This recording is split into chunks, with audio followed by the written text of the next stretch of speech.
Open this for consecutive year of this space of reflection, analysis, and dialogue, the ELISA Public Roundtable, held in celebration of the International Day of Women and Girls in Science. These roundtables are part of our mission to shed light not only on the deep-rooted challenges that continue in a way to constrain the full potential of our institutions, but also as a broader impact of the inequalities that this brings to our society.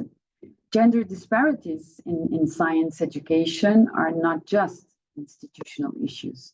And I think we all agree that they reflect the systemic barriers that may limit our capacity to innovate and our diversity and also our social advancement. This is why, from our perspective, it is even more crucial to highlight the people and initiatives that are actively working to break these barriers and driving meaningful and lasting change. So this year, in this roundtable, we really aim to highlight the transformative role of European University Alliances as transnational organizations that are driving the systemic change in the area of higher education. So this is why that this year we have opened our annual roundtable to other STEM-focused alliances, creating this opportunity to exchange experiences and perspectives. So in this spirit, today's event will serve both as a space of reflection, but also as a platform for learning. And I think in this topic, it's never enough.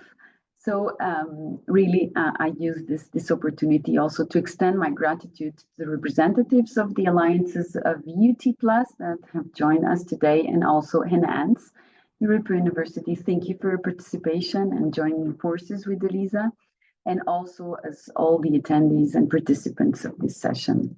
And now, really, I'm happy to hand over to Andrea Mina, a full professor of economics at the Institute of Economics of Scuola Superiore Sant'Anna in Pisa, and one of the members of our ELISA Executive Board. And today he will be the one moderating this meaningful discussion and today's session. So Andrea, the floor is yours, and I wish you all of you a fruitful discussion and dialogue. Thank you. Thank you, Sophia. It's an honor and a responsibility to be moderating this session. Good morning to all, and welcome to this roundtable in celebration of the International Day of Women and Girls in Science. In STEM fields, women make up slightly less than a third of students at the BA and master's levels, and they constitute 37% of doctoral candidates. Across all fields, only 33% of researchers in Europe are women. Women also remain underrepresented at the highest levels of academia. They hold just 26% of full professorship positions, according to She Figures, a report published by the European Union about 3 years ago. This is set, we know, against a general backdrop where we observe an equal share of paid and unpaid work. Women have more work hours per week than men, but they spend more hours on unpaid work, and this has, of course, important consequences for career choices. And we also broadly observe pay discrimination. In many instances, women earn less than men, having the same qualifications, or for doing equal work or work of equal value. This is a concern and a challenge for the European labour market and for the European higher education landscape. The implications are quite clear for innovation, scientific process, and economic growth. Advances in science and technology require talent, and talent has to be rewarded and promoted. Moreover, we know from research that diverse teams foster creativity and bring new perspectives, leading to discoveries and to the exploitation of new business opportunities. This does not happen in the presence of systemic barriers that limit the participation of women and marginalized groups in all fields.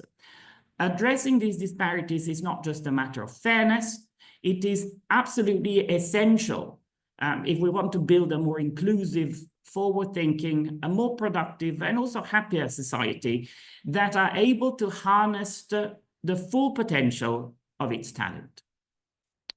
European university alliances can play a crucial role in reshaping European education and in fostering gender equality. By creating collaborations, by sharing best practices, by implementing more inclusive policies, alliances create a powerful framework for change.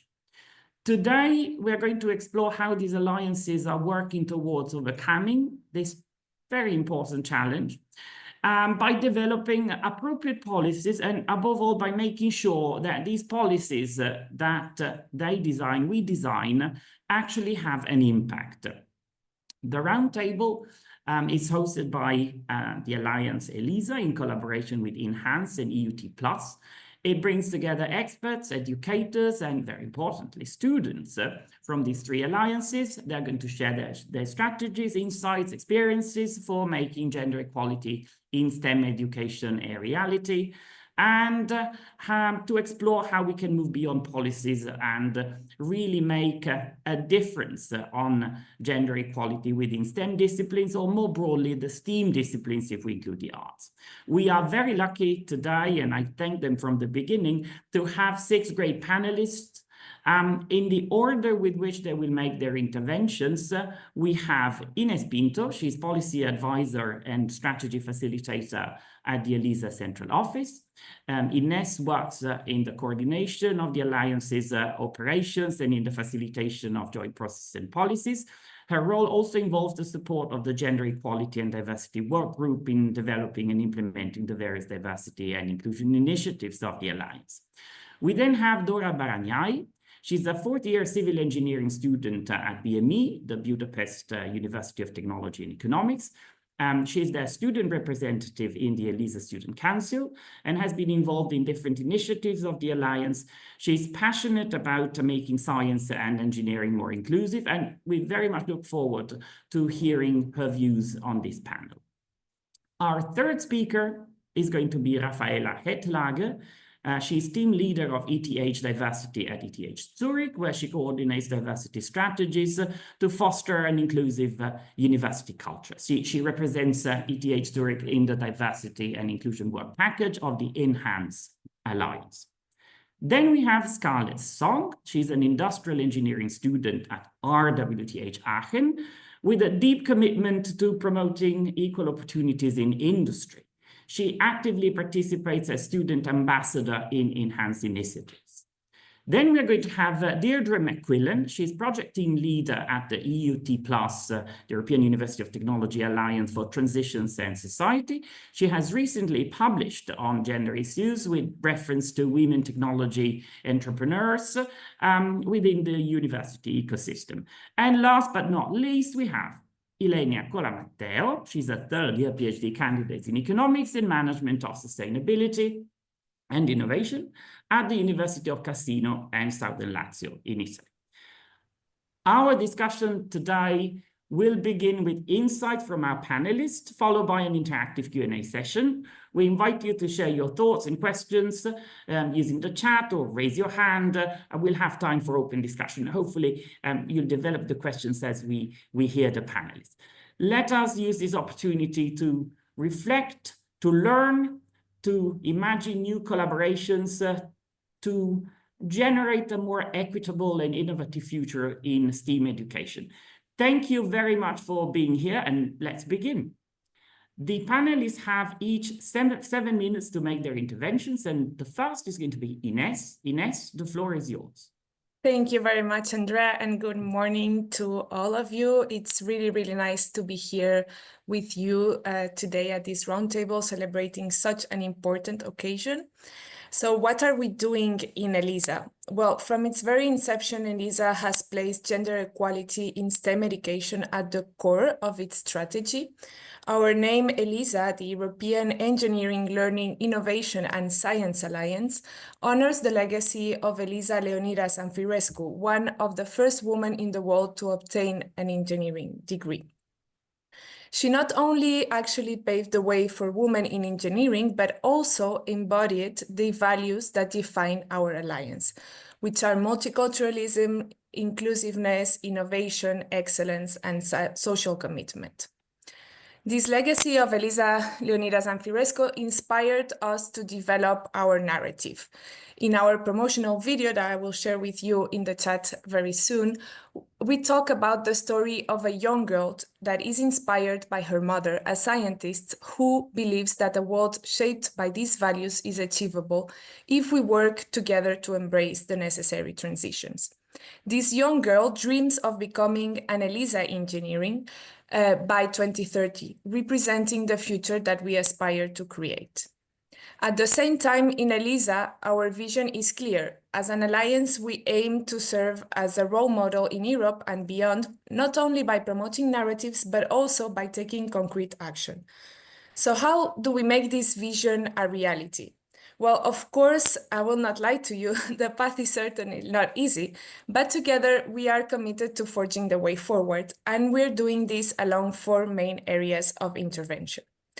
The first one is developing structures to support gender equality. This includes actions that are taken at a more strategic and political level.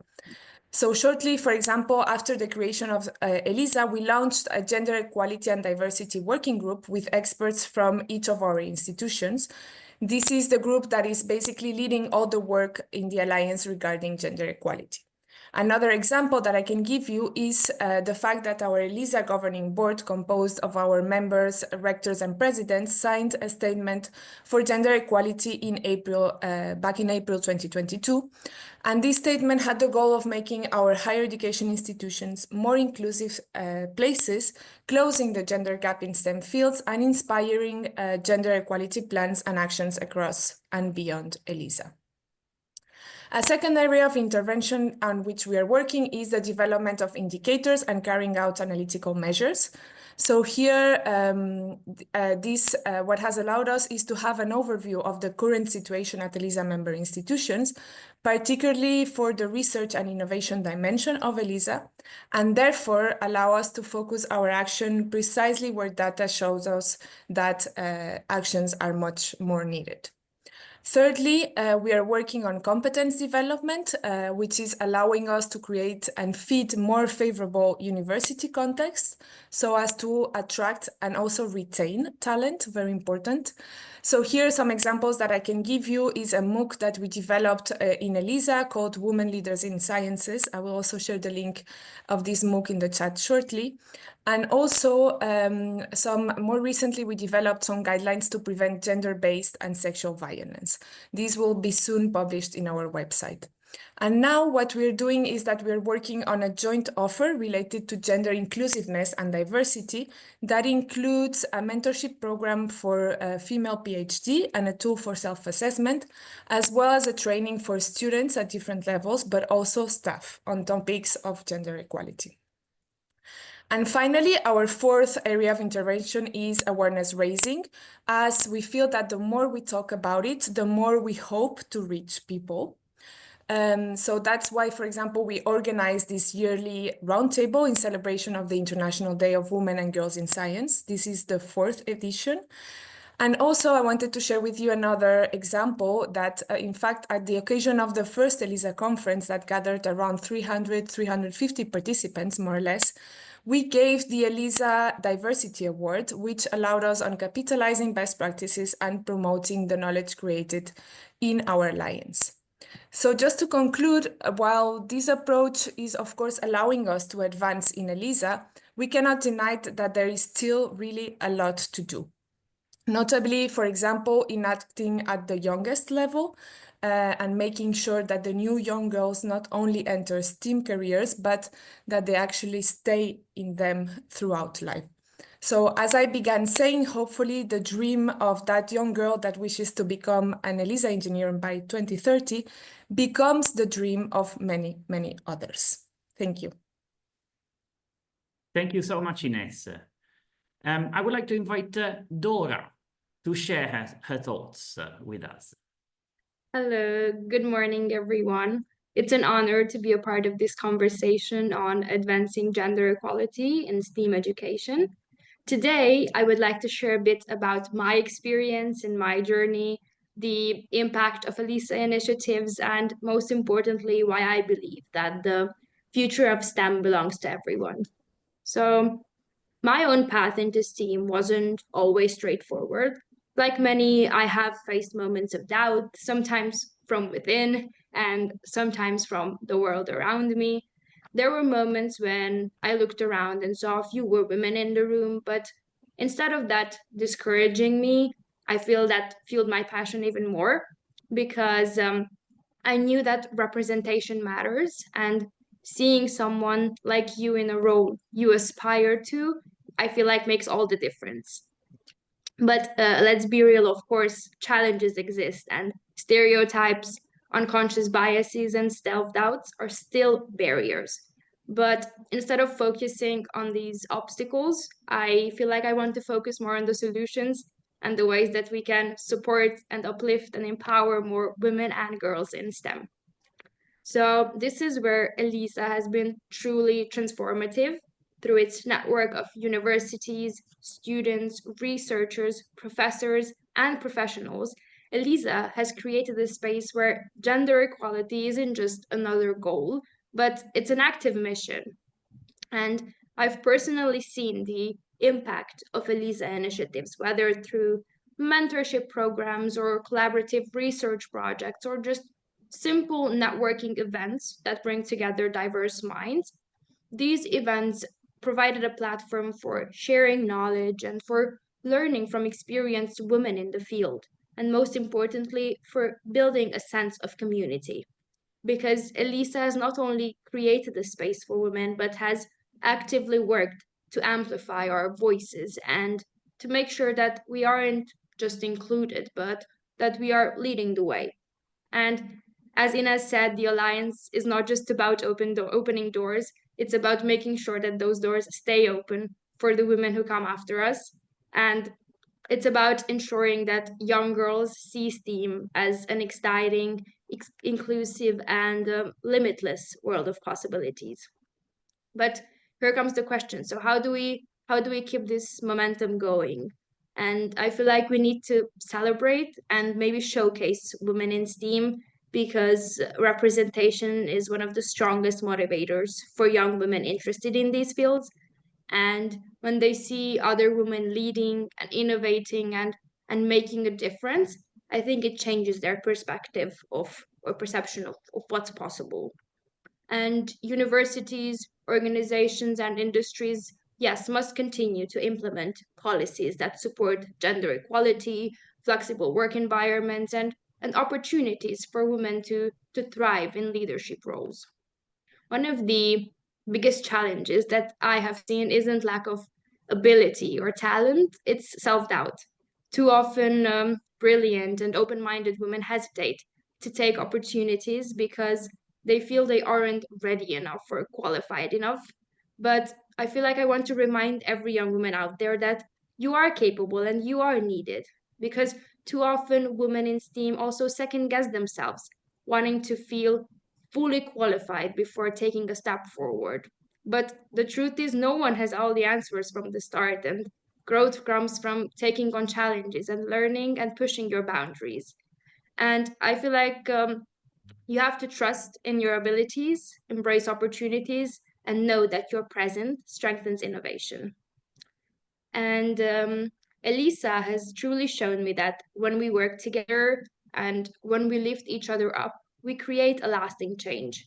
Because we are not just shaping a more inclusive STEAM field, but we are building a better future for everyone. And I feel more women are entering these fields, more voices are being heard, and more impact is being made. But we cannot stop here because I believe that each of us has a role to play in shaping the future, whether as educators, mentors, professionals, researchers.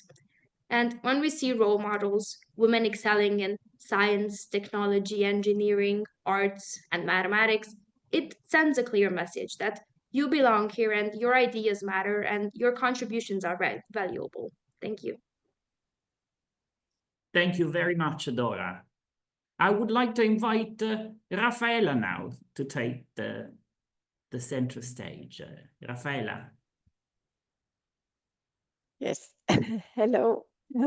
Also, everyone from my side, it's great to be here today. as you can hear, I am, as so many others at the moment, affected by the flu season. So please bear with me if some things come out a bit confusing or even inaudible. Yeah, I'm trying my best. I am representing the Enhance Alliance and the Alliance is a alliance of technical universities from the south to the north of Europe. I'm happy to share some of our initiatives that we've implemented to promote gender and equality in STEAM. And I'm happy to walk you through some of our key actions. And we can go to the next slide. First, let's talk about governance. At Enhance, we have embedded gender parity into our governance structure. And this is not just a guideline, it's really written in into our Enhance charter. And that commits us to gender balance and intersectional diversity at all levels of leadership. And yeah, I can say that we've almost managed to get gender parity in our committees. And we don't just talk about it, but we also act on it by most of our governing bodies continue to make progress in that way. And we can see that although this is something that we have established, we also need something more. And we were thinking about how we could do that. And we decided that it would be great to have gender and diversity representatives in all of our network, in all of our work packages. And every work package in Enhance now includes a gender and diversity representative, GDR we call them, ensuring that gender and diversity considerations are integrated into decision-making. These representatives meet regularly with us, the diversity office, and they kind of mirror back to us what the questions are in terms of gender and diversity and how we should maybe implement some of the things into the diversity office, or how we could, make sure that these themes come up. We can go to the next slide. Yes, no, exactly, that's the one. STEM competition and seed fund initiatives are also one of our key actions. We are currently exploring collaboration opportunities with the Women and Girls Forum and EU Code Week.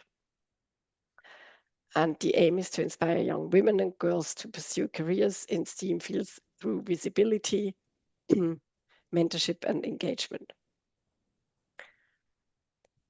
Beyond competitions, no, I think we have to go back, to this one. Beyond competitions, we also support grassroots initiatives through our seed fund. The seed fund was an idea to fund student-led projects that promote gender equality and diversity, and so that they can take ownership to change.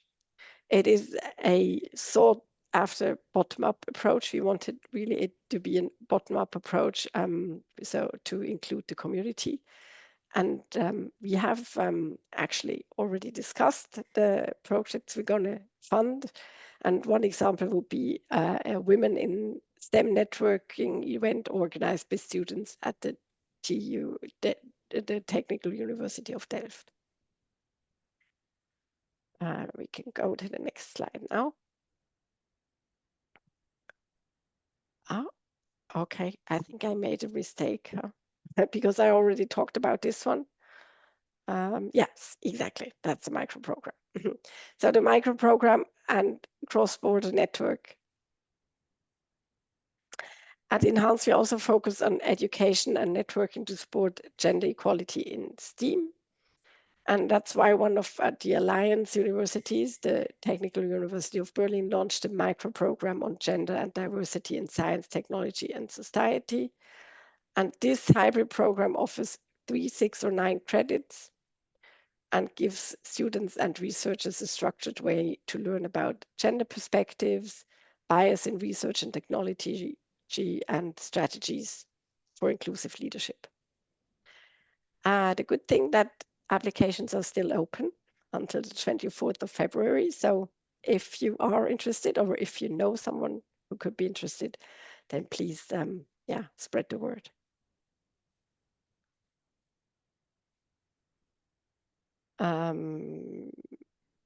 And we also have a first cross-border networking event for women networks planned shortly after this event to strengthen professional connections and collaborations across borders. We have in our technical universities many women networks, and we thought it would be a nice idea to kind of let them network among each other. And so we are planning a meeting where they can all meet, and maybe, you know, others can come to and join too. And then they can decide which themes should be taken up on an enhanced level, or if they want to just interconnect between themselves and maybe, you know, go on with some of initiatives or key actions that they have themselves. And then I think I would come to the last slide. Yes, if you want to know more about us, then there's the QR code, which you can copy, and you can see this roadmap for inclusion, diversity, and equity that we developed, where yeah, we are on our way up to the mountain at the moment. Great. Thank you, Raffaella. Thank you particularly for making the extra effort as you were not feeling 100%. Now, to complement Raffaella's insights, let's ask a student from the same alliance, from Enhance. So, Scarlett. Hi, pleasure having the opportunity to talk for the talk show today. Hi, I'm Scarlett from IDWGS Aachen, and I've been studying in Aachen for 2 years now, doing bachelor's degree in mechanical engineering. And gender equality in STEAM is always an issue in our uni because including our university policies to initiatives, as well as, you know, a lot of things going along because our gender ratio is 70% male students and 30% female students. So we're actually an absolute majority when it comes to numbers. So yeah, I'd like to first talk about policies and the current situation that I feel as a student of engineering at this point in Aachen. And then I'd like to introduce you what Enhance initiatives has actually influenced me positively about, you know, getting to know things to how to tackle the situation and the stereotypes. So I'd like to go briefly on about what our universities are doing. So currently, so RWTH is actually one of the leading technical universities in Germany, and with a strong focus on engineering and natural sciences. And thanks to the nature of the focus of the technical university, women are always, you know, minority. And while the university actively promotes diversity and inclusion, challenges still exist, like especially harassment, and it does not really happen nowadays, but I would say university has put in a lot of effort, such as having equality office where it's like a part of the central administration in our university and focusing on like ensuring equal opportunities for not even only women but all students and staff, including students with children. And they just try to tackle any form of discrimination, including those based on gender, ethnicity, and other factors. And as an Asian student who's also like a minority and ethnical background, I find them sometimes very helpful. But they're not really the one who are in the practical front of tackling gender inequality. So instead we have this like faculty-wide support. They also have their Gleichstellungsbüro, which is in English it's called Equal Rights Office, and they offer like women's only workshop, women's only excursion, because technically there are lots of like participants with males, and sometimes we are not really guaranteed enough chances to visit the at the work sites and excursions and stuff. And for example, we also have this mentorship program between for alumnus in industry and female students, and they try to match them up and have like this direct advices to each other, and also have career fair for female students, and last but not least, raising awareness in sexual discrimination. And on a university level, our uni also implements various initiatives to support women in STEAM, so such as like awareness campaign posters all around Aachen and campus and also in Cologne. It's 60 kilometers away from Aachen, so I was pretty astonished to find a poster of our university in the train station. Anyways, I would say in general our university encourages more women to pursue leadership roles in academia and also industry. And there are also specific anti-discrimination policies in place, ensuring that students and staff are they can still report the cases of gender-biased harassment. But despite these efforts, challenges still exist. I'd like to share some of my personal experiences as women studying industrial engineering. So firstly, some prejudices against women are that women are not suitable for technical jobs as much as men.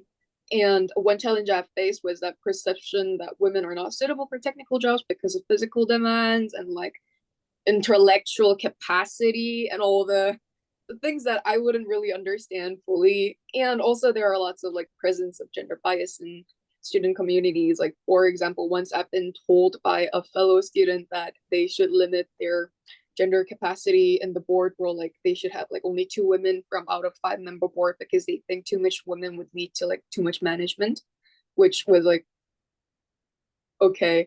So yeah, while my uni provides support, I found enhanced summer school super interesting. Like, for example, what Rafaela mentioned about like the TU Berlin gender in science summer school was what I attended 2 years ago, and I gained valuable insights into how gender norms are shaping work sites dynamics in STEM. For example, like the more women you have, the more empathetic your leaders are and the team is, and like when there are more men, there are like more authority. And so it was very interesting for me because I was not used to the idea of like diversity in gender and that gender could be something more than 2. And I would say it was very interesting opportunity to also learn about how to tackle about prejudice and stereotypes against women, and not only women but also other minorities who are underrepresented. So yeah, I would say this experience deepened my awareness in systemic barriers and equipped me with tools to contribute to a more equitable STEM environment. So yeah, thanks for hearing. Thank you, Scarlett. Thank you very much. Now let's hear from the third of the alliances that make our great panel. So I would invite Deirdre to share her thoughts with us. Okay. Can I remind you, let me just, apologies to Bajin, let me just add, you saw a reminder in the chat, but I'll repeat it in case you are interested in asking a question. Do report it in the chat and we'll pick it up later on. Please do that. Deirdre, the floor is yours. Okay. Thank you very much, Andrea, and thank you very much for this opportunity to talk about European University of Technology and across this Inter-Alliance Forum. So the European University of Technology is a group of 9 universities in Europe, and we're all technology universities. So I suppose that's the common theme. And I think that's kind of interesting from the perspective that sorry, I just had a language thing up here. I think that's interesting from the perspective that many of our universities would be much more on sort of technology sort of disciplines, engineering, computing. TU Dublin that I'm from is kind of much more mixed, where we have quite a large arts and humanities, and also our new partner in Italy, UNICAS, would have a fairly large arts and humanities as well. But in general, there's a big focus within our universities on computing and engineering, especially. So we're coming from that, I suppose, that world that's mostly men students, and so some of the challenges that we have are kind of connected to that, how to get more women into engineering and computing and looking at that. But what I decided to present here, I just really have one slide, and it's kind of a timeline from when we started in EUT Plus to where we are today and where we're going. And if I go back to October 2020, when we started as an alliance, the application, or the bid application, was written in a very clever way that recognized that actually, gender equality and promoting opportunities for women and for students as well, and changing gender balances really comes from the ground up and from the individual partners up. And at that stage in 2020, I think probably 5 out of our alliances, they didn't have, their own gender equity plans. So really, thinking about it at a cross alliance level or, you know, multi-country level was kind of was really a second step. So a lot of our work early on, excuse me, I just have to turn on lights here. Sorry, I'm in a room that if you don't move around, the light goes out. So I have to just keep turning it on. Yeah, so really going back to 2020, within the 8 partners that we had at the time. So as I said, UNICAS in Italy just came in this round in November last year. But we had maybe 5 partners out of 8 that didn't have gender equity plans in place, that didn't have equality, diversity and inclusion teams. And so that they'd never really focused on, you know, the issues, even at a partner level. So our focus over the first few years was first of all to establish equality, diversity teams, to have them in each partner, and then to establish a coordinating group at a UT plus level across that supported those and sort of allowed them to leverage and to learn from partners that were already quite advanced in that area. And there was a lot of work in that, because you will know, like, that when you start talking about gender and equality and include diversity and inclusion, even the language and the confidence and the knowledge that's needed to develop a plan that's in the public domain for a university, it's a really big thing. And it really took a couple of years. It took the organisation of multiple workshops for partners, they're organising them locally at their own level, organising them at a UT plus level. And we had the ambition in the first place of really trying to think about intersectional equity plans. And I would say there was some very interesting things on thinking about intersectionality, because, you know, across different countries, there might be different aspects of you know, groups that might be deemed as underrepresented or disadvantaged in their own communities that might not always be exactly the same groups across partners. So thinking of that on a multi-country level is interesting. And I would say in the end, you know, it was very ambitious to think about intersectional equity plans when you had many partners that didn't even have gender equity plans. So where we got to by say 2022, 2023 was the development of gender equity plans in all of our partners, some of them more sort of on a continuum to equality plus, or addressing more intersectionality in them, others with ambitions to do that as the next step.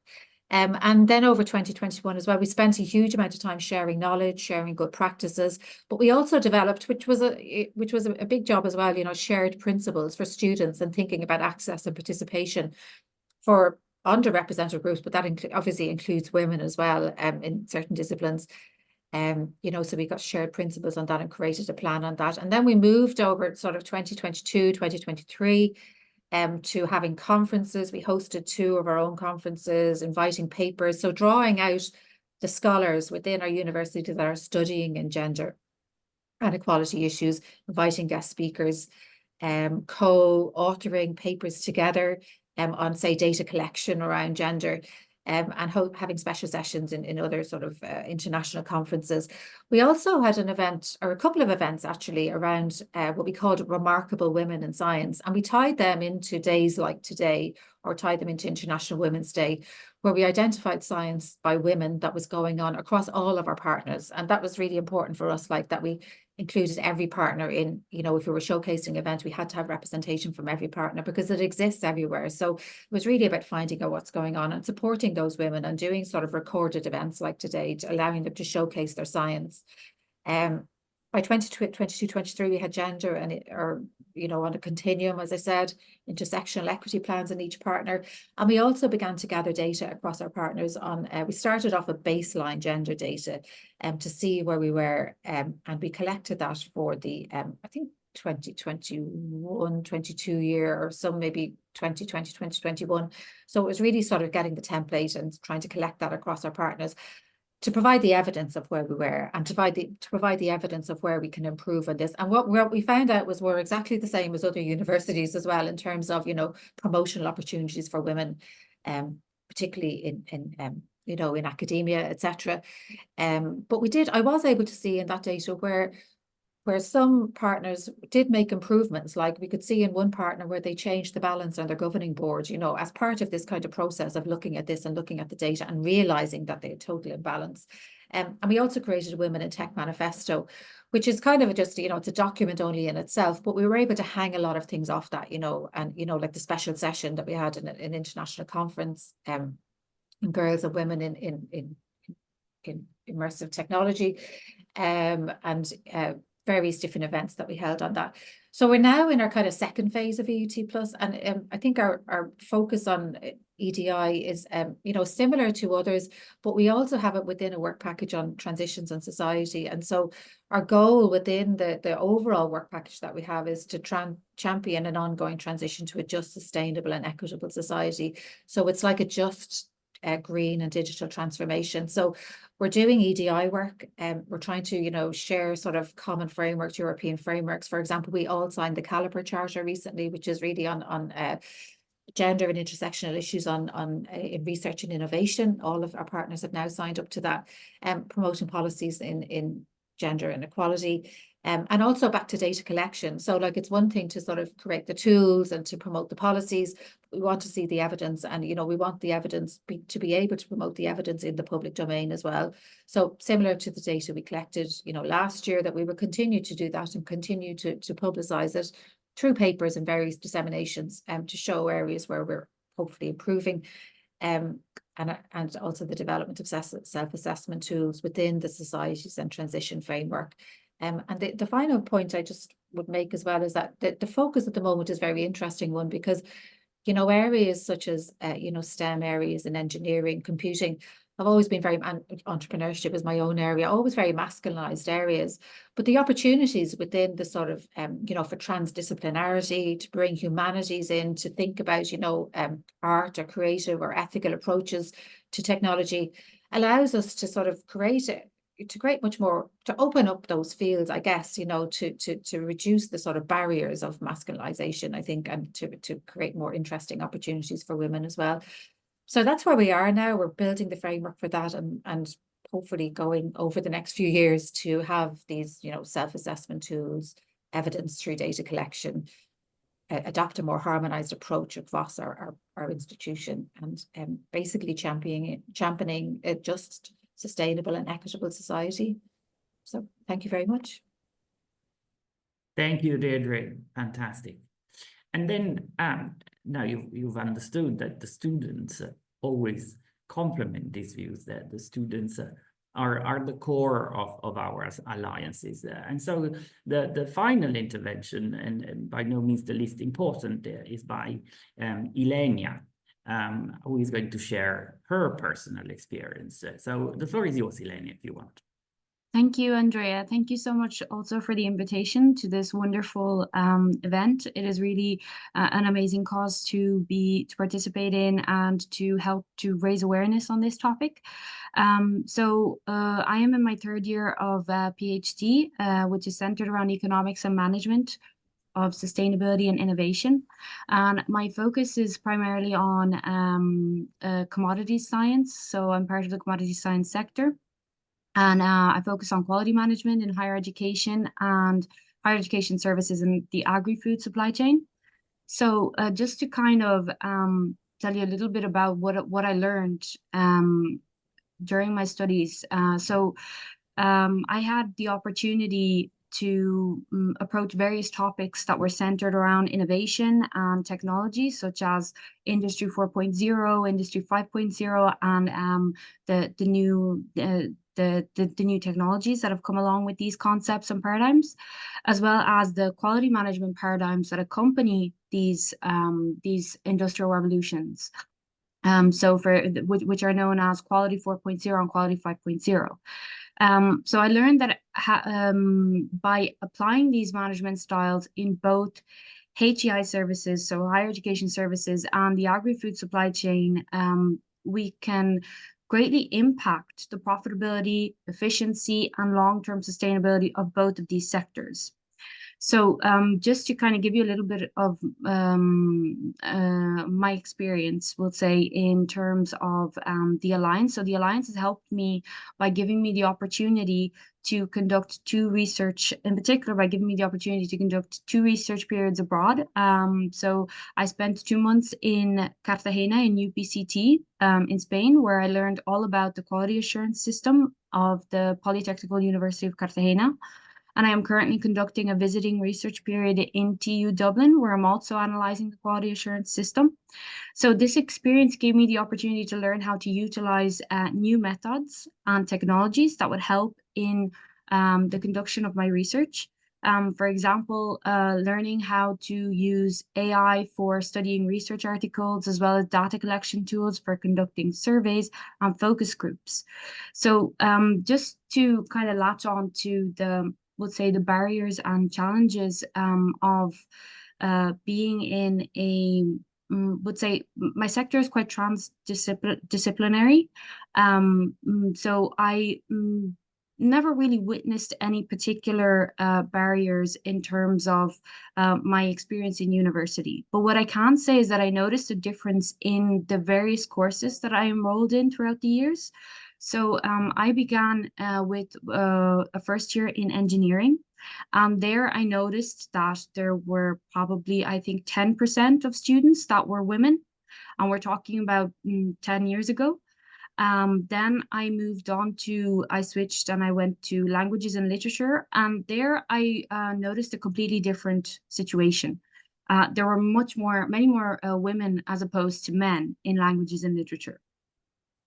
So it's just kind of confirming the fact that in humanities, women tend to enroll much more than men in humanities as opposed to engineering. Whereas then shifting after completing my bachelor's degree in languages and literature, I moved on to my master's degree in global economy and business. And here I noticed that the situation in terms of gender equality was much more balanced. Also, regarding my PhD, there's actually, in my PhD year, there's more women enrolled in the PhD as opposed to men. And so my own research group, my own personal research group is composed of 85% women. So I must say that in terms of the commodity science sector, we are actually we tend to be quite balanced, or at least from my experience, it tends to be quite balanced. So we'll say that really the big challenge that I am experiencing, that I will probably experience in the future, is more so attached to the fact that research, pursuing a career in research, it tends to be quite precarious, in the sense that the first few years are quite unstable. You know, you're not guaranteed a job, maybe just 1 year contracts or 1 year research assignments. And this makes it much more difficult to juggle a career in research, as well as maybe have a family, have children.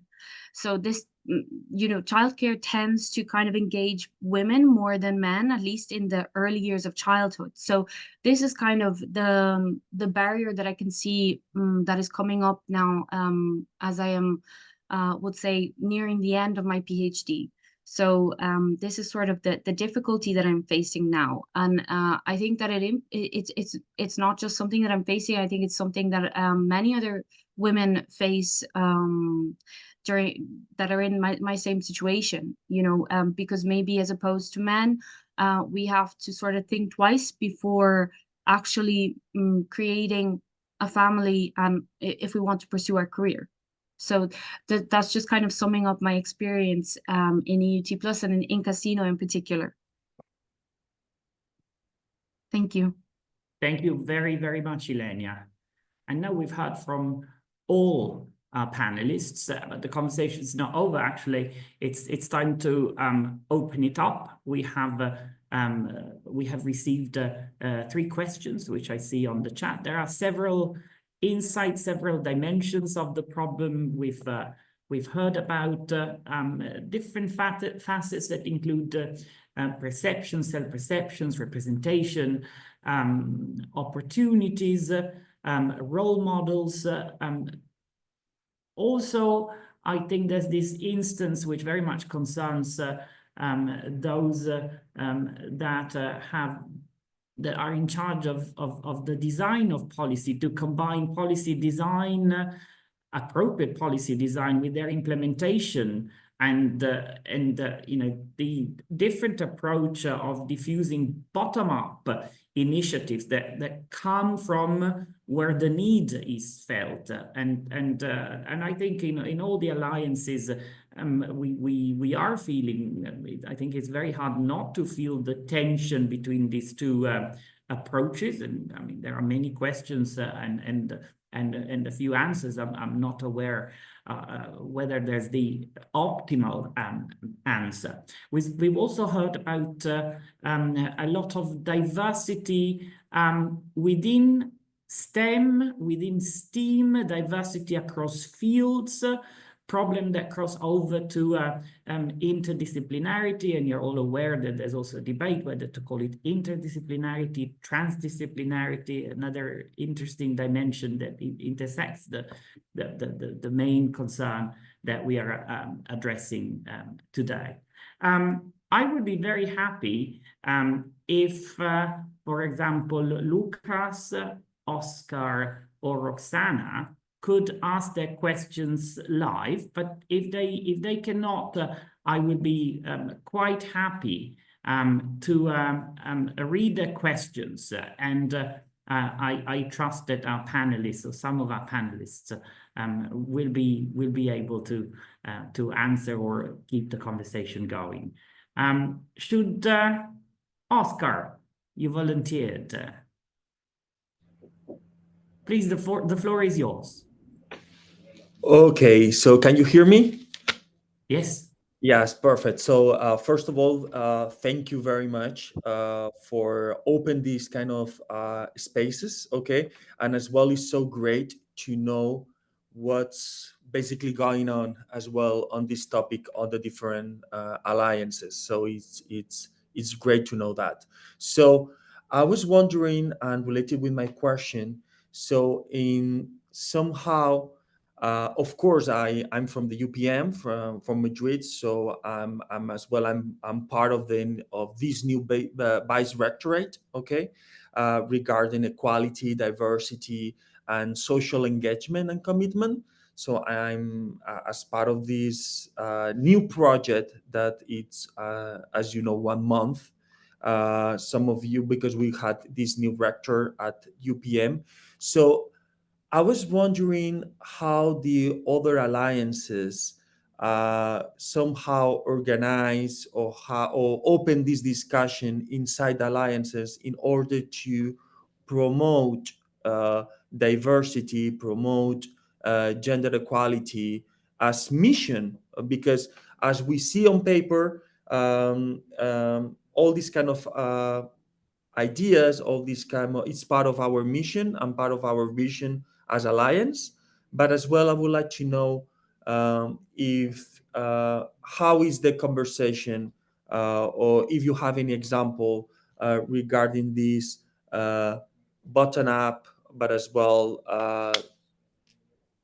the vice versa. So I don't know. I just wanted to open the conversation and see what is the opinion, and as well of implementing these kind of systems, and as well any kind of incentives and so on. Thank you, Oscar. Who would like to pick it up and attempt an answer? Deirdre. Hi, Oscar. Yeah, thank you for your question. I think it's I have a couple of comments on it. First of all, I would say that when we talk about STEAM and we're talking about arts, it's not necessarily the same as STEM. So the issues on gender might be different there. But I'll share two things that answer your question. One of them is that when you're looking at things at an alliance level across different countries, it's very interesting. And I learned this, like how the issues on women and equality might be, it's different than looking at things at a national level. Like, for example, we had a conference, I think in 2021 in our alliance, and two very important things came out of it. One was that we were talking all the time about needing more women in computing and more women in engineering, and that, like, because in Ireland, in Dublin, that's the issue, like where we have, say, it's improving now in computing, but computing or certain engineering fields, there's very few women, and we wanted to improve that balance. And on our panel discussion, one of the representatives from TU Dublin was saying that, well, you know, there's brilliant career opportunities for women if they are join these fields, you know, because companies want to you know, they want to have more balance in the workforce as well. And somebody from one of our Eastern European partners put up their hand and said, but in our university, we don't have a problem with balance in terms of women on our computing course or women on certain engineering courses. But where we have the problem is in the career opportunities that are after it, like where there's much more, where equality is an issue then, and gender equality. So that was a real eye-opener for me to recognize if you're thinking about, are you thinking nationally or are you thinking about across Europe? And if you're thinking about across Europe, you might think about the different aspects in different countries. And then just on a specific answer to your question, one of the ideas that I thought was interesting was that, you know, a computing course created, say, on international computing that might include a language component. So it's bringing humanities into computing, you know, which was proving actually in some of our partners to be more attractive to women in these areas. So two things. One is maybe looking at bringing humanities in to the traditional STEAM areas and how can that work. And another is maybe thinking about the issue not just as a single national issue, but how is that issue playing out in different countries like as well, because they may be different, you know. Thank you, Deirdre. Does anybody else want to add something to Deirdre's comments? Meanwhile, I just thank you for the approach, because as well is something that we are working as well in the core of our alliance in ELISA, because is how we incorporate not only the humanities as well the social sciences. So, for example, all these aspects of sociology, education, all these kind of different disciplines that sometimes are not part of some of the technology and engineering institutions. So as well to incorporate this kind of knowledge and as well all this kind of expertise is going to promote these kind of changes and as well to open the discussion. So that's well that we at the UPM wanted to create this vice-rectorate in order to promote and to include all these knowledges that are very important in order to open the discussion. So thank you for your answer as well for your examples. Thank you, Oscar. I'm going to read a question that Lucas Muri wrote in the chat. What do we know from research about which projects or interventions are most successful in bringing more women into STEAM programs? Which intervention has the most effect, or what makes little sense? Which is also, I think, an interesting question. And I think here we can have sort of more than one response from the panelists. Who wants to kick off with the first intervention on this?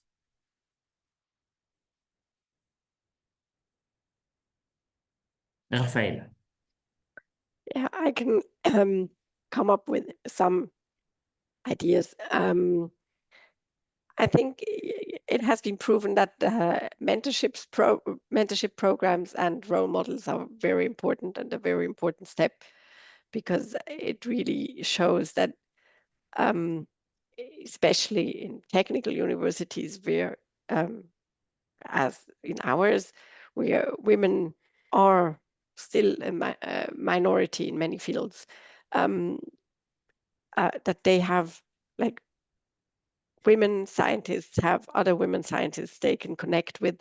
They see that, you know, a career path as a professor or senior scientist is actually something that can be done, that, you know, it's something that you can envision. And I think this is very important. So I think that has been proven a really good measure and something that, yeah, is worth implementing in all universities. And at the same time, I think everything that is hiring measures, recruiting measures is very important, and talking about, you know, how to recruit, how to tackle biases when you recruit, how to maybe implement something like diversity advocates in recruiting commissions and something like that has also been proven a very good measure and something that is very helpful. Thank you, Rafaela. Who would like to add something? I can, Perhaps, yes, Andrea. Nancy. So I fully agree with Rafaela, and I think also, I mean, at least from the ELISA perspective, what we are seeing is that the most comprehensive the actions we take, the most effective they are, meaning that if we focus only on a specific mentorship program, but behind there are not like actual policies or strategies developed at a higher level, or we don't work on structural and cultural transformations in institutions, or we don't monitor how we are evolving and how we are improving or not in our institutions, then perhaps these mentorships have less positive impacts. I mean, they will always have some impact, of course, but what we see in ELISA and what we really insist on is in adopting this more holistic approach, a more systemic approach to this problem, to these challenges, and working not only inside the Alliance, but also going beyond. And that's why also like these conversations with other alliances, with other actors in Europe, but perhaps even beyond, really have in our view, a very positive impact. So yeah, that would be a bit my view as well, to add to what Rafaela was mentioning. Yeah. And what about Ilenia or Scarlett or Dora? What do you think? What interventions have been, in your view, important? What interventions have made a difference? If not in terms of access, perhaps in the development of your career path. What made a difference in bringing down or easing some of the barriers that you have encountered? Scarlett. Hi, I'd like to point out the fact that in our university, the maternity leave is guaranteed as much as the paternity leave. And I know that's the case for some other universities. Usually it's not really implemented in a lot of universities or even like countries wise. Not say reproduction that shouldn't be solely a responsibility on a woman, but rather like a mutual responsibility between couples. And sometimes women do have fear of like getting fired or like having disadvantage in continuing her career path just because they wanted to give birth to children, and that keeps them away from staying professional for quite a while. And I would say these implementation of strategy in universities for guaranteeing equal paternity leave dates for maternity leave and also support for both parents, not only like mother but also father, would eventually lessen the burden for women for maternity leave or choosing her career path, like pursuing her career paths along with her family life and also his family life, I would say.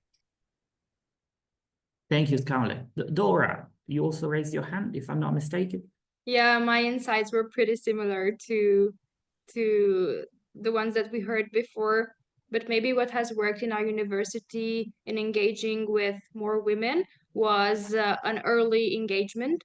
So we hold an open day each year just for girls that they can experience this, and in these days we usually try to include more women, more professionals, more researchers, and even more students who are girls or women, to see that they actually belong here and they have a place. Thank you. Ilenia, would you like to add something? Super. Yes, sorry. I was trying to put up my hand, but I'm not sure how to do it. So, No problem. so sorry about that. So what I think would be actually a good idea, kind of latches on to what Dora was saying, is to involve, maybe do like organize like workshops for girls in secondary schools, get them to maybe construct something or build something or learn even just like basic notions of maybe data analytics, or something along the lines of engineering, technology, any of these subjects, because I feel that a lot of the time young girls, they're not actually aware of, at least in my area anyway, they're not actually aware of how they could actually excel in these sectors. There is a future for women in these sectors. It's just that maybe we need to raise much more awareness about it. Maybe we need to introduce it, implement it more in the curriculum at a very young age, not just in terms of university, but even before that. Thank you, Ilenia. Do we want to add something else? We have quite a few questions in the chat, and maybe we can go back to some of the thoughts you're having on connected issues. We have a question from Roxana Irod, who said that she would be happy to ask it live. If that's the case, Roxana, would you like to ask your question? Can you hear me? Yes. Oh, okay, thank you. Sorry. So my name is Roxana Irod. I'm a bit of an outsider here because I come from SNSPA and I'm a PhD student at political science in Bucharest. But I saw the event online and it's a subject that's really interesting for me. So I was curious if you know any action or policy taken by the EU to promote women in STEM outside its border, like in the neighborhood area. Like how can we spread this value even outside? Because EU wants to be a global actor, so how could we encourage this practice even more? Interesting question and difficult question. Who would like to have a go at it? Scarlett. As a person who actually comes from somewhere abroad, like outside of EU, I thought I was an ideal candidate to actually answer to this question. In general, I feel you. I'm also from Asia, and things are not really as optimistic as the EU right here, and I think what EU could perform as the leader of performing gender equality in professional fields would be that, first of all, being more open to foreign workforces, especially females, because sometimes it's the life in EU is much more attractive sometimes when it comes to work-life balance and also being guaranteed just having a coexisting life between career and also your personal private life is also very attractive. So I'd say if EU strategically and also the universities of Europe be more open and guaranteeing women's stands, positions in the professional field, I'd say it would trigger and catalyze more supports from also outside regions of EU, just to make sure that they don't have these brain leakage and they will try to, in my opinion, I think they would try to have some competence against the diversity of EU. Thank you, Scarlett. Deirdre. Yeah, so thanks, Roxana. So just a small one to link in on the research. So, with Horizon Europe now, all they require gender equity plans. They require partners to have gender equity plans, but also in the writing of the applications, they require a serious look at gender and equality and how that kind of is reflected in the application. So it's not just linking to the partners, but it's linking to the projects, the project partners, the consortiums, and all of the other aspects of the project, including the even the research participants. So I think in a way, indirectly, where you have projects, Horizon Europe projects that are outside of Europe or beyond the borders of Europe, they are considered there as well, or that would need to be considered there as well through the the application process and the requirement to consider gender inequality. Thank you. Yeah. We now have a question from Alina Berry. Alina, perhaps you feel like going live and ask the question directly? Hi there. Great, thank you. Well, I kind of asked two questions. So one question is more directed to students, I suppose. Oh yeah, sorry, I didn't introduce myself. My name is Alina Berry. I am based in TU Dublin, and I am a fourth-year PhD student working on a toolkit for gender equality. So basically collecting all the practices, gender equality in computer science education.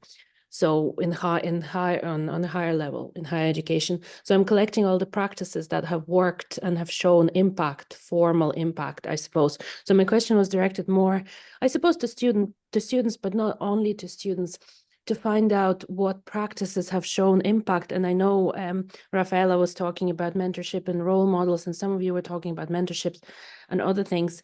But I'm looking also for, concrete examples. Like, for instance, this mentorship program was implemented in my university. I met with my mentor twice a month, discussed this, and this has shown impact, or at least to have maybe direct me to an idea of what has worked for you or your colleagues. Maybe you've heard what worked for your colleagues, for your students, etc. So that's one question. And another question I had specifically to Scarlett, maybe Scarlett can read it later on. It was about the maternity leave. So I was in a situation myself, being first year PhD student, fortunately or unfortunately getting pregnant. And I had to face no funding during maternity leave and no governmental support, because in Ireland, the way it's organized, if you're a full-time student, you're not entitled to governmental maternity benefit in a way that a staff member would be entitled to it. So I was left with basically no support for a while. So my maternity leave had to be very, very short. Because of that. And I was wondering if it's different in other universities. I studied in Germany myself many years ago, so I remember the policy there was not much different, but maybe it changed now. Thank you very much. Thank you, Alina. 2 questions. Who would like to start?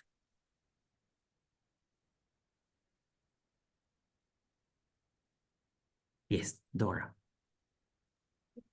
As I said before, early engagement has really worked for our university in including or getting more girls to come to our university, as we are specified in engineering mostly, but we also have other faculties. But not just these girls' days, but also we organize student competitions in the summer before they come so they can get to know each other.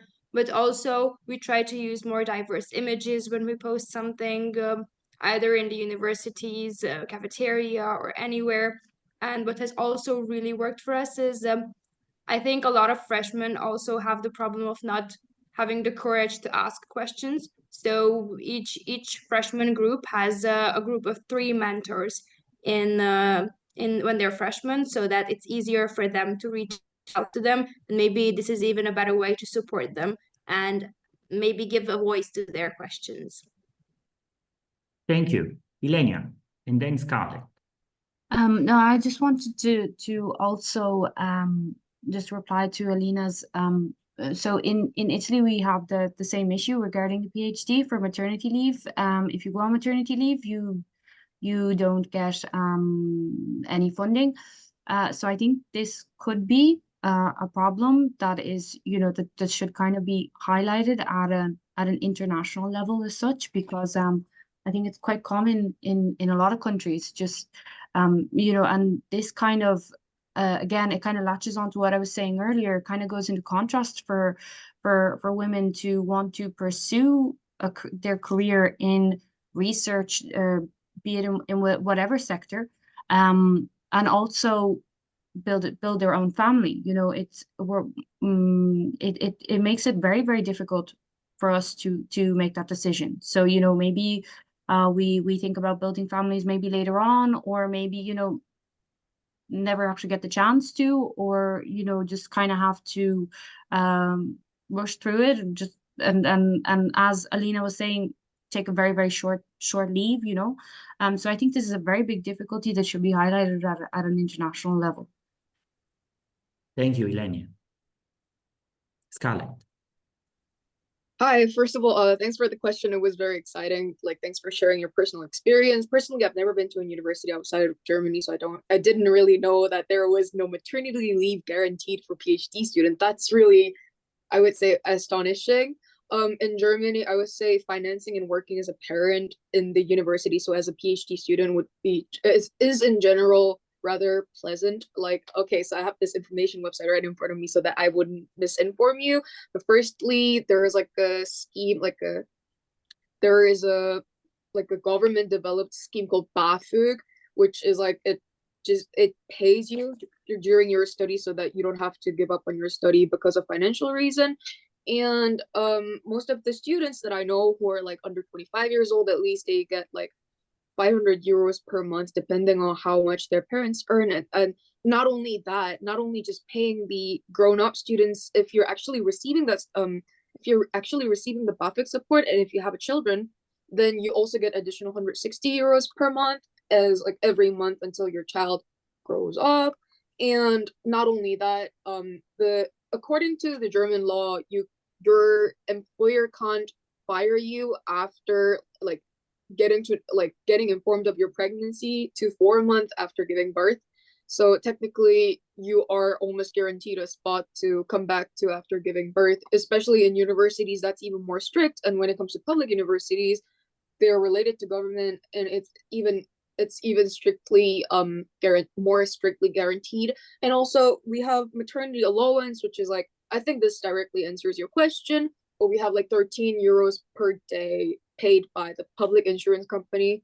And they're only paid if you're employed and also insured by public insurance, but you are guaranteed 13 euros per day at least for the maternity leave time. And the whole period of time, you're just like not really, you wouldn't probably feel discriminated just because you're pregnant, because universities in Germany is rather supportive about giving child support and also make sure your study can coexist with your study. That also, the maternity leave also includes internship period, not only PhD or just like a student working for the university for their part-time, for example, working in the library or something. So I hope that answered your question. Thank you, Scarlett. And Ines? Yes, thank you. So just wanted to complement and mention also that in ELISA, we actually dedicated one of our roundtables to precisely this topic. It was the second one. And actually, I mean, I will share the link in the chat, but we actually recorded and there were great interventions. Precisely, we saw a particularly example from one of our French members where they started to implement a whole policy at their university level to support more academics in this part of in this crucial moment of their lives, and to also for them to be able to continue their careers in science. So I think that's one of the main issues, so that we want really to support and to make sure that scientists continue throughout their careers, and that this and that they don't need to give up science because of family, of their own lives. I mean, that they are not, which are completely normal, and yeah, of course. So just wanted to share this, and perhaps that may also be of interest for you, Alina, because there were nice insights there shared by our members. Thank you, Ines. We have a question, actually a couple of questions from Judith Coro. Judith, would you like to ask the question live? Otherwise, I can ask the question for you. But if you're there, we welcome you. Hi, Judith. Hello, hi. I had a very specific question for Rafaela. I was very impressed by what you shared in regards to the presence of gender parity in your governance structures. And I wanted to know more about how you achieve this, especially at the top level, and how you think it is shaping your alliance roadmap and overall work strategy. Thank you, Judith.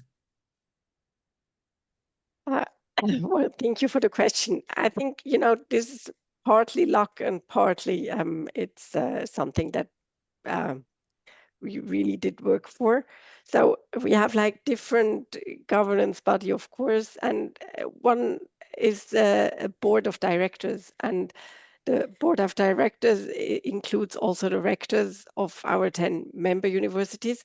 And of course, if there's a woman rector of one of the member universities, then it's makes it easier to come to gender parity in the end.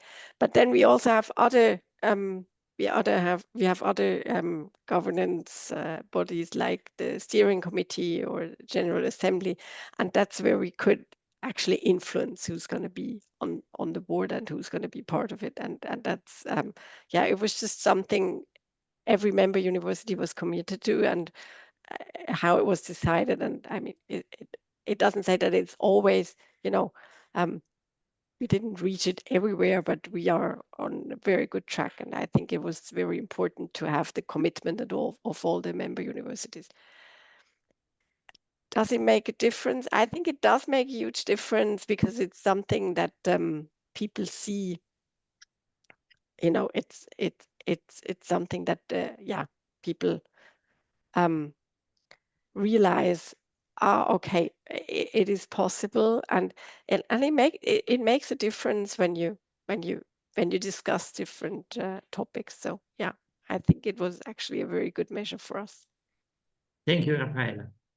This also speaks to the problem of how we can make sure that the programs we design or the interventions we engage in not only have temporary effects, but they are able to influence over the long term. And it's perhaps a concern as well that we should have, how to make the impact last. I would like to take one final question. We had plenty of questions, so thank you all very much. We don't have enough time to take them all, but there's a question from Maggie Krimovsky. Maggie, do you feel like asking the question live? Otherwise, I'm very happy to read it. Yes, why not? Hi, Maggie. I'm currently in the US. It's actually 4 o'clock in the morning here, so I'm a bit tired. But I'm a bachelor student, and I noticed just like when I was doing some exercise, like that someone that is like a male was doing the exercise better than me, then I just felt like, oh, I can't do it. And I'm still studying like programming, and I'm actually like also happy that I'm still doing this. But I had like sometimes this feeling that I didn't have the power to do this. And I would like to ask, like, how can we actually manage to change our mindset, right? Because sometimes it's more a psychological way to make barriers than really think like how you can do it. Thank you. Yeah. Thank you for the question, Maggie. Who would like to pick it up? Dora. I just have one quick note on that. I think we have to normalize that it's okay to fail, and with innovation, it's normal to not succeed for the first time. And just because we are women, it doesn't make our failure bigger or more impactful. It's the same thing as if a man has done it. So I feel like we need to normalize it in ourselves, that we have to try, and it's okay if we don't succeed for the first. Thank you, Dora. Deirdre, did you want to say something? Sorry, no, not necessarily, no, but just to contribute to the conversation now that you've asked me, Andrea. I think this is probably where mentoring is the most powerful, I think, because if you have you know, if you have other women, whether they're sort of peers as students or academic staff, or that, you know, in a sort of a pastoral role to support you, then you have a kind of a sounding board. And sometimes when you talk through things, you realize that they, you know, they are possible, and they're, you know, they're not, the big issues or the barriers are not necessarily there, and you can do them yourself. So I guess if you're talking about overcoming, you know, personal obstacles or lack of confidence, I think mentoring, but also training, I think, you know, because I know myself, even if you think about the area of, you know, even gender equality, and what I find in my work is that many people are afraid, particularly men, but I think it's an issue of training and awareness, afraid to talk about it because maybe they feel they don't have the language, or, you know, they might, and I have done this myself, you know, over time, you know, want to say something, they might start a sentence or not finish it. And so there, I suppose the mix between like having a peers or having a peer group or that can support you, having maybe sort of leaning on pastoral care in your university, but also on areas like of getting training or just awareness so that it gives you confidence to use the language or to address the particular issue. I don't know the particular issue you're talking about, can be very helpful. Even if the training involves telling you that it's okay to fail, just like what Dora said, you know, that you know, maybe and that's okay. So yeah, that would be thank you. Thank you very much, Deirdre. Thank you. We have run out of time, and perhaps if there's any final thought or something from any of you, I can take one final comment on intervention, and then we'll have to wrap up. Is there anything we have left out, or anything that any of you would like to add to the conversation?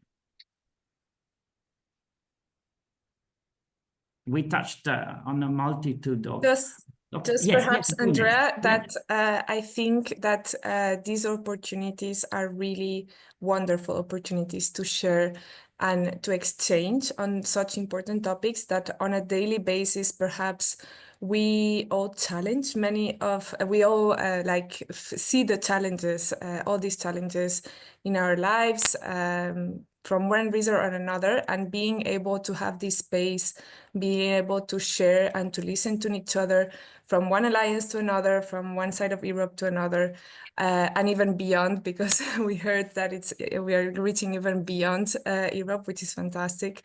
I think they're really valuable. So yeah, I just wanted to take this opportunity to thank everyone for joining us today, for listening, for also being so active in the chat, posing so many questions.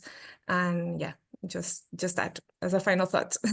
Thank you so much, Ines. You wrapped it up perfectly, and I don't need to do that. I thank you so very much for all your comments, for sharing your experiences. There will be many more, I hope, opportunities to do so. Thank you to everybody who asked questions. Thank you for all those who listened. In the chat, there are quite a few resources that people have shared. So have a look there. There may be good repositories for ideas, experiences, practices. So that's all from me. Thank you so very much for all your contributions. Happy International Day of Women and Girls.